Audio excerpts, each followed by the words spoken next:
काटते हो, तो जब सब्जी काटते हो ना, उसी टाइम उसका प्रभाव डालना शुरू करता है, क्योंकि सब्जी में 70% पानी है। असर वहीं से शुरू होता है। मैं तो ये कहूंगा जहरमा बहन कि जब आप सब्जी खरीदो ना एक लारी से, यस सर। ठेले से, वहीं से शुरू कर दो ये भाव कि मैं क्यों खरीद रही हूँ,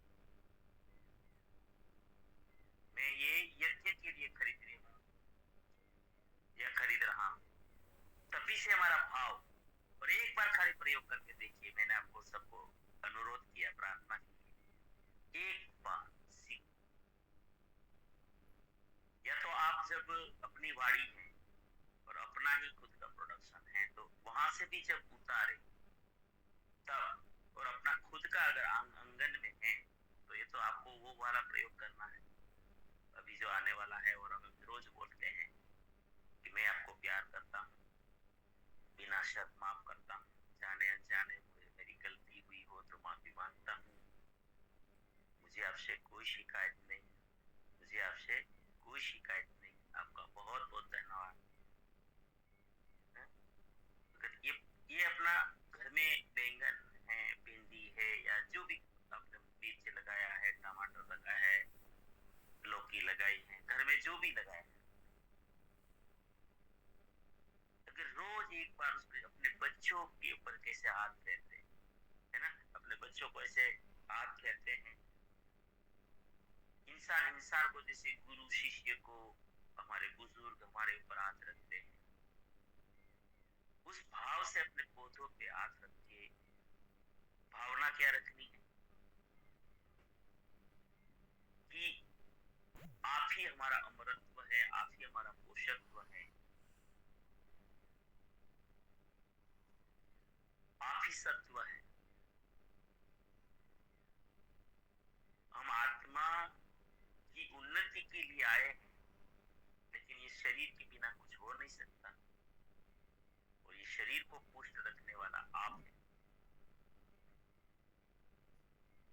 मेरे अंदर जो आत्मा है, भगवान का कनेक्शन है, स्वयं भगवान भी है, मैं इनको प्रसाद खिला रहा, आप खुद प्रसाद है, पूरा रौनक। अभी हम यहाँ पर ऋषि जी के पास आए हैं 2 दिन के लिए, तो यहाँ पूरा ऋषि जी ने माहौल बदल के दिया, एक इनको प्रसाद बना दिया, और आपको खाना है तो एक प्रार्थना के साथ खाना है, धन्यवाद के भाव से खाना है, और नीचे बैठ के खाना, जमीन पर धरती पे बैठना है। तो यहाँ बिल्कुल नीचे बैठा के परोसा गया, जो हमारी सिस्टम है गांव में आज भी, एक अलग सा भाव, पूरा सात्विक, कोई ज्यादा मसाला नहीं, कोई तेल नहीं, कोई ज्यादा गलत चीजें नहीं, लेकिन लोग इतने खुश, खुश मतलब पूरा खुश, पूरा सब वातावरण बदल चुका है, ऐसा लगता है कि हम स्वर्ग में जी। यही है हमारी आत्मा की उन्नति, ऐसा लगता है। तो खाना कहाँ से शुरू करें, जहां से खरीदे वहां से, या हम जब उतारे कहीं पे किसी पौधे से जब लेते हैं, धन्यवाद का भाव वैसे शुरू करें, वो भाव शुरू रखें। फिर उसको जब काटते समय, जब हम पीस करते हैं, तब भी वही भाव रखें, अच्छे गीत गाएंगे, अच्छा अपने अंदर होगा कुछ भावनाएं, अच्छी बातें,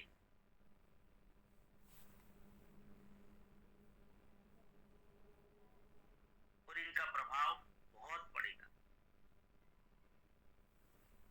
सब एक दिशा का हो जाएगा ना जब, और हम कोई भी तरक्की चाहते हैं, देखो फिर जीव तो वही हो जाता है यहाँ भौतिक नीचे, क्योंकि हमने माइंड पावर से सीखा कि सबकॉन्शियस माइंड नकारात्मकता का अमल जल्दी कर देता है, तो जीव को नीचे की तरफ जाने में टाइम नहीं लगता। सबसे ऊपर का लेवल है आध्यात्मिक लेवल, उसके पहले आ जाता है सोशल, उसके पहले आ जाता है मानसिक, उसके पहले आ जाता है भौतिक। भौतिक बेस है, भौतिकता के बिना आध्यात्मिकता भी नहीं पा सकते। सबसे पहले तो शरीर चाहिए, अच्छा ये भौतिक है। बाकी चीजें चाहिए, साधन चाहिए, खाना चाहिए, पीना चाहिए, रहना चाहिए, सुरक्षा चाहिए, सब भौतिक चीजें हो गई। लेकिन जीव भौतिकता में ही अटवा जाता है।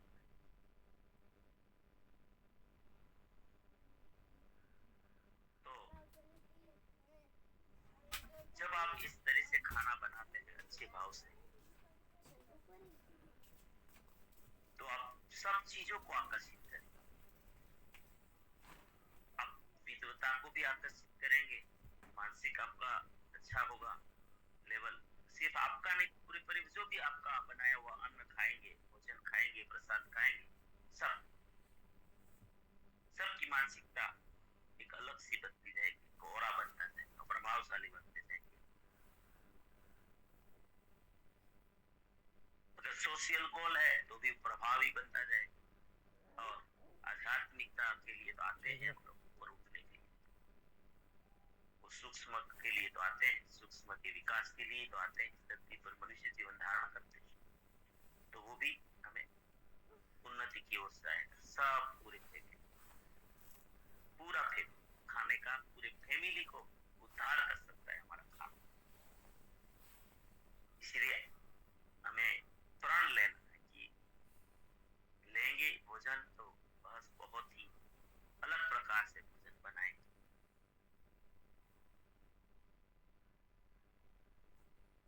देखो कितनी खुशियां भर देगा ये चीज,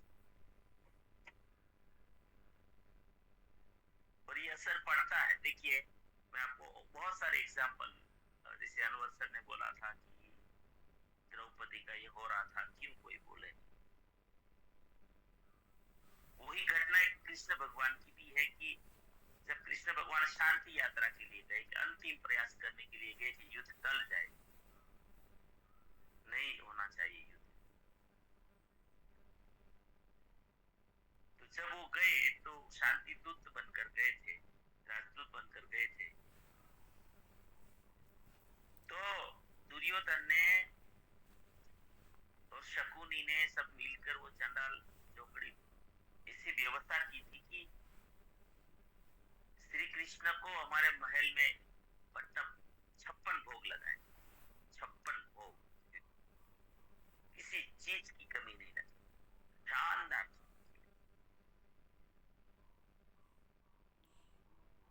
बहुत अच्छी प्लानिंग के,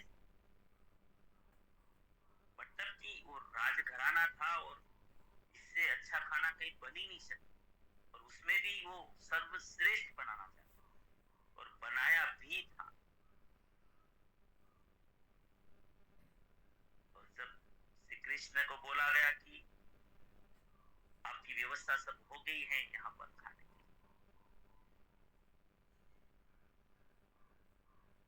देखो खाने में क्या होना चाहिए, ये बहुत बड़ा मैसेज दिया है यहाँ पर। कौन सा खाना खाना चाहिए और किसका नहीं खाना चाहिए।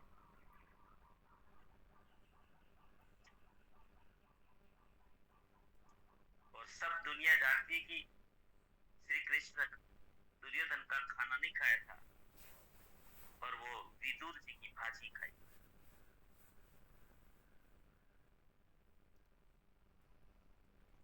और श्री कृष्ण ने जवाब क्या दिया, वो बहुत नोट करने लायक चीज है। दुर्योधन को बोला कि दुर्योधन, मैं तेरे यहाँ खाना नहीं खाऊं। बोले क्यों नहीं खाएंगे, मैंने तो 56 भोग लगाए। ये नोट करने लायक चीज बताई थी उसने। बोले खाना 2 जगह खाया था, सिर्फ 2 जगह। नंबर 1, या तो मुझसे आप बहुत प्यार करते, हमारा दिल का रिश्ता, जहां जिनको भाव बोलते,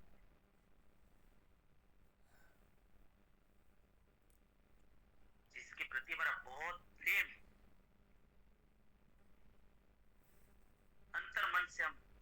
चाहते हैं, एक तो जहाँ प्रेम हो वहां खाना खा सकते हो, अगर और दूसरा तब आप खाना खा सकते हो कि आप अब मर रहे, भूख के कारण मर रहे, अब आपके पास कोई भी नहीं, तब किसी का भी खाना खा सकते हो। ये दो स्थिति में आप कहीं पे भी खाना खा लो, या तो हृदय का प्रेम, वो गौरव समझते हो कि आप मेरे घर में खाएंगे ना, ऐसा भाव होता है ना, नहीं नहीं खा के ही जाना पड़ेगा, नहीं नहीं जा सकते, मतलब दुख लग जाता उसको, इतना प्रेम हो अंदर से। दूसरा, हम अगर मरने की कगार पर आ गए तो बिना खाने मर जाए, तो किसी का भी खाना खाओ। और दुर्योधन को स्पष्ट मुंह पे बोल दिया श्री कृष्ण, मैं जानता हूं तू 1% भी मुझे चाहता नहीं, तो प्रेम तो करता नहीं मुझसे, तो असली दुश्मन पांडव थोड़ी है तेरा, असली दुश्मन तो तू मुझे मान रहा है। शकुनी को भी बोल दिया, और मेरे पास इतना भी अन्न का कोई कमी नहीं है कि मैं भूखा मरूं, तो ये दोनों स्थिति तेरे घर पे खाने के लिए मेरे पास बनती नहीं, तो विदुर जी के पास क्यों खाना है? तो हम सब जानते हैं विदुर जी कितना प्यार करते थे, भक्त थे। अब इसमें भी अगर देखेंगे तो निकला क्या? प्रेम। तो खाना बनाया कैसे गया? दिखावे के लिए बनाया गया था, प्रेम नहीं था अंदर। जब किसी कोई मेहमान आए ना हमारे घर पे, तब ये भाव क्या होना चाहिए, ये दर्शाता है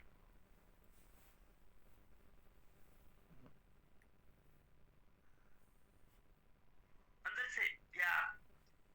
और वहां तो विशेष मतलब ऐसा लगना चाहिए, हमारे घर में जब कोई मेहमान को आप खाना खिलाते और बनाते, ये बहुत बड़ा प्रभाव। और श्री कृष्ण उनके प्रभाव में नहीं आना चाहते थे, मैं दुर्योधन का खाना खाऊंगा तो हो सकता है मैं राजदूत हूं, मैं उनकी तरफ बोलना शुरू कर दूं, जैसा अन्न वैसा मन। और एक स्टोरी मैंने पहले भी कही थी, फिर से याद दिला देता हूँ। एक साधु थे, सन्यासी, संसार का त्याग कर चुके थे, उसको क्या कोई लेना देना नहीं था।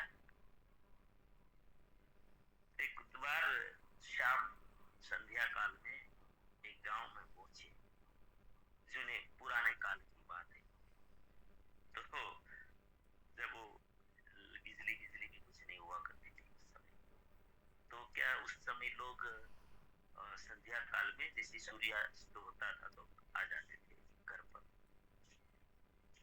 और मसाल लेके करते थे,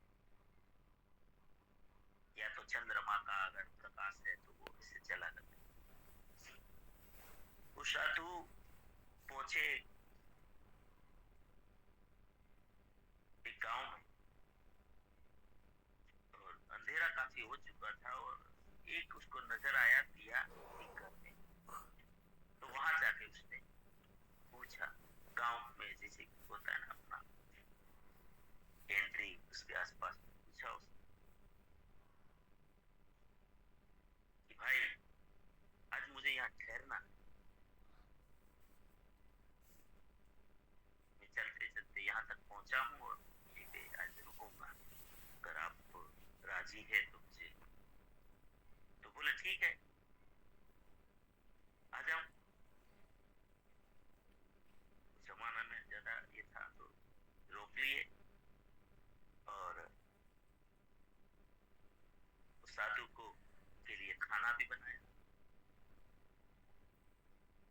और साधु खाना वाना खा के सो गए।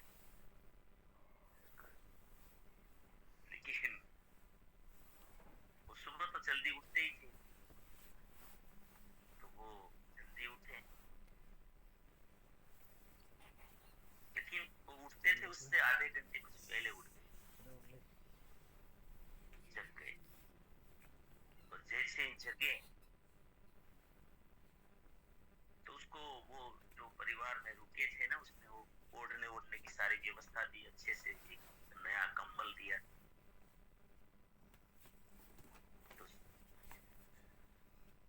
जैसे ही उठे उसको विचार आया कि चलो अब मैं निकल जाता हूँ।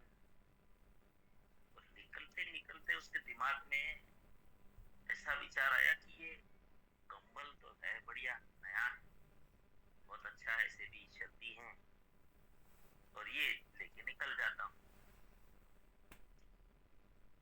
दिया था तो उसने, लेकिन वो साधु कंबल लेके निकल गया।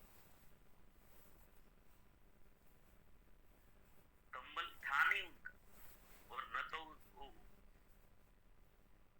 घर मालिक ने दिया था, वो तो ओढ़ने के लिए दिया था। लेकिन वो साधु बिना पूछे कंबल लेके निकल, और गांव की सीमा को जैसे क्रॉस किया, उसकी आत्मा चल गई।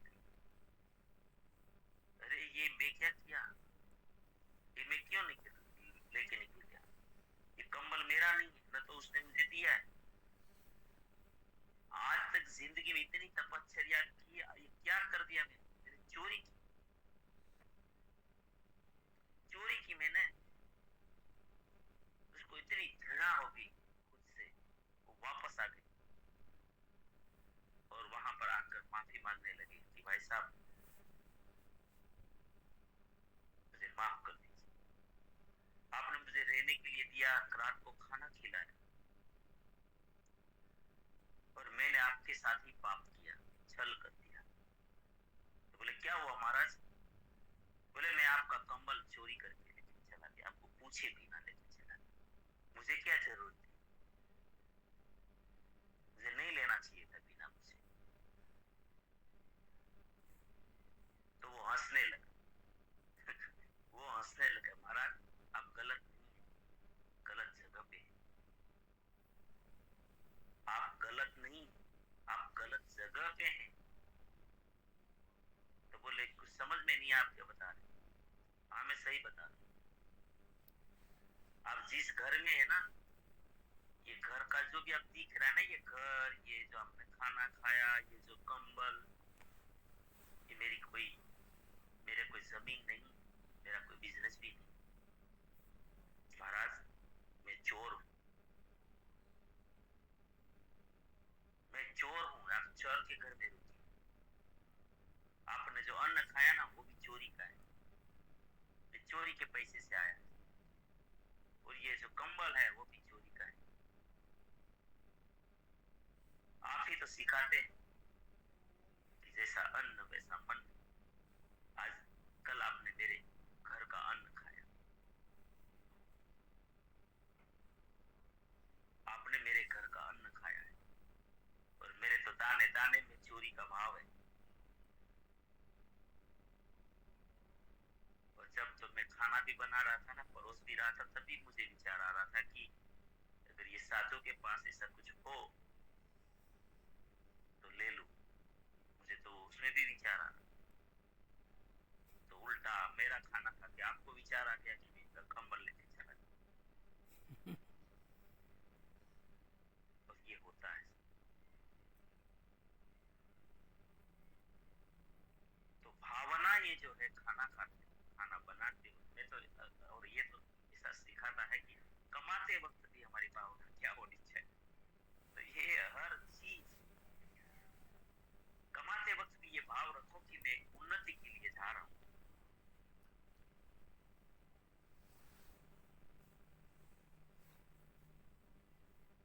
इसीलिए भगवान ने बोला है कि कर्मण्येव अधिकारस्ते मा फलेषु कदाचन। हे मानव तू कर्म कर, लेकिन फल की आशा के साथ अगर तू करेगा ना तो गड़बड़ हो जाएगी।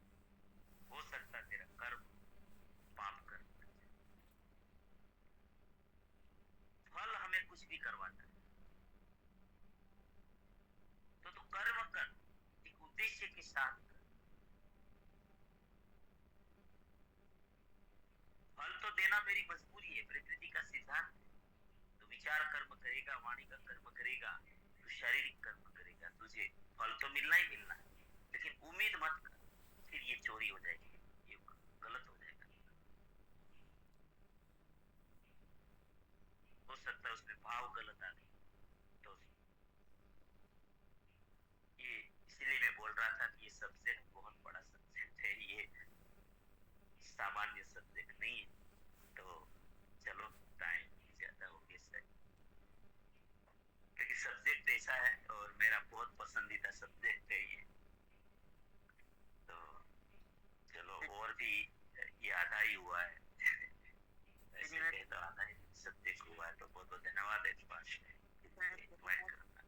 वेलकम है। आज तो आपने सब कुछ सिखा दिया सर, हमारी पूरी जिंदगी बदलने का एक स्टोरी में सब कुछ समझा दिया सर। अभी तक हमें समझाते थे आप जीवन जीने के लिए वाणी कर्म है, विचार कर्म है, शरीर कर्म करता है, लेकिन आज एक स्टोरी, एक साधु की स्टोरी से कि जैसा अन्न वैसा मन, तो हमें किसके साथ संगत करना चाहिए सर, वो भी आपने सिखा दिया स्टोरी से। धन्यवाद सर। हमारे बीच माननीय सुरेश सर है, तो मैं सर को इनवाइट करती हूँ कि सर आइए और सभी का राय ले। धन्यवाद सर। सुरेश सर माली। जी मैम, थोड़ा मैं हॉस्पिटल में था, चलो हैंडल करूंगा मैं। ओके सर, तो मैं ही कर लेता हूँ। ओके, धन्यवाद। धन्यवाद सर। ओके, तो हमारे बीच में है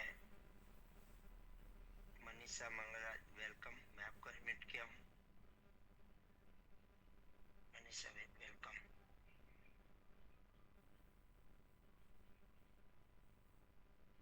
मेरा आवाज आ रहा है? ओके, तो सरलाबेन पटेल, वेलकम।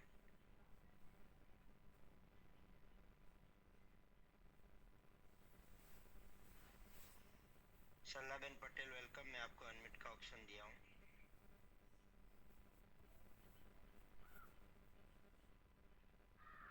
धीर सिंह भाई वेलकम।